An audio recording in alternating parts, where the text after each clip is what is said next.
dengan saya Nafita Rahmasari. Pada mata kuliah Politik dan Kepartaian, saya mempunyai tugas yaitu untuk mewawancarai seseorang atau tokoh publik masyarakat untuk ditanyai tentang bagaimana sih politik di Indonesia saat ini. Oke, untuk lebih lanjut, sampai bertemu di next.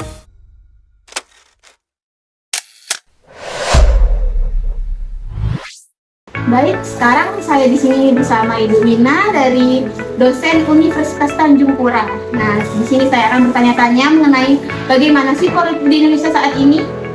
Oke, baik. Pertanyaan pertama saya, bagaimana pendapat Ibu tentang politik di Indonesia saat ini? Jadi suasana politik sekarang itu sangat tidak menjanjikan, ya, maksudnya tidak ada kepastian yang bisa dirasakan akibatnya oleh rakyat sebagai biasa yang merasakan. Jadi kadang politik itu hanya sebatas untuk memberikan janji yang nantinya berujung ke kepentingan pada golongan tertentu atau partai tertentu atau anggota partainya gitu ya, yang terlibat di dalam pemerintahan. Jadi menurut Ibu, partai ini hanya mementingkan dirinya sendiri gitu. Awal-awal mungkin di pemilu ya menjanjikan sesuatu. Jadi demi kepentingan politik ya, jadi tidak ada istilahnya untuk kepentingan rakyat. Ya.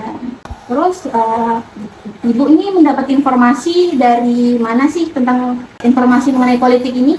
Biasanya saya suka buka-buka media sosial, terutama Instagram atau Google gitu ya. Memang ini juga memang dipilih-pilih juga sumbernya. Ya. Yang maksudnya di Instagram siapa yang posting gitu ya, seperti itu juga dipilah-pilah. Jadi menurut Ibu ini peran media sosial saat ini tuh gimana sih pandangan tentang politik nih? Jadi gini, Pak, tergantung karena memilih media sosialnya itu sesuai dengan kita kan biasa punya penilaian terhadap misalnya seseorang yang posting gitu ya. Kadang ada juga yang berbeda mendukung misalnya. Jadi kadang saya tuh agak yang lebih pro dengan saya, misal pilihan saya gitu.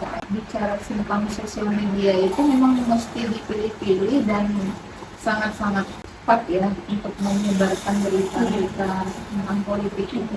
Entah itu berita positif ataupun negatif. Ya, jadi tinggal kitanya aja yang mencerna kira-kira mana yang pro dan pas dengan kita. Kadang ya kita yakini, tapi nggak percaya gitu. Kan kita nggak boleh lihat postingan sesuatu terus langsung dibaca mentah-mentah gitu tanpa kita nyari tahu kebenarannya gitu. Kadang biasa di-share dengan orang-orang terdekat ya, yang kadang juga pro dan kontra dengan pemerintahan gitu. Kalau boleh tahu Ibu itu mendukung partai apa gitu? Mendukung partai sih sebenarnya tidak terlalu fanatik ya, maksudnya tidak terlalu fanatik terhadap salah satu partai. Tapi yang kira-kira oposisi dengan pemerintah itu kadang saya kurang transport juga, dan kadang mendukung partai ini pun ujung-ujungnya mereka kita dukung di awal biar oposisi, tapi ternyata ujung-ujungnya mereka kolaborasi atau apa yang namanya kalau di pemerintah Koalisi ya, di koalisi ujung-ujungnya ya kayak gitu. Jadi ya itu tadi tidak ada yang pasti, padahal kita udah yakin ini oposisi yang sesuai. Terus pertanyaan terakhir, apa sih yang perlu diperbaiki dalam sistem politik di Indonesia saat ini gitu? Kalau untuk memperbaiki mungkin tergantung pemimpin di pemerintahan, harus di pemerintahan. Suasana politik itu memang tergantung siapa yang memimpin. Jadi kalau mau merubah ya memang ubah dulu pemimpinnya.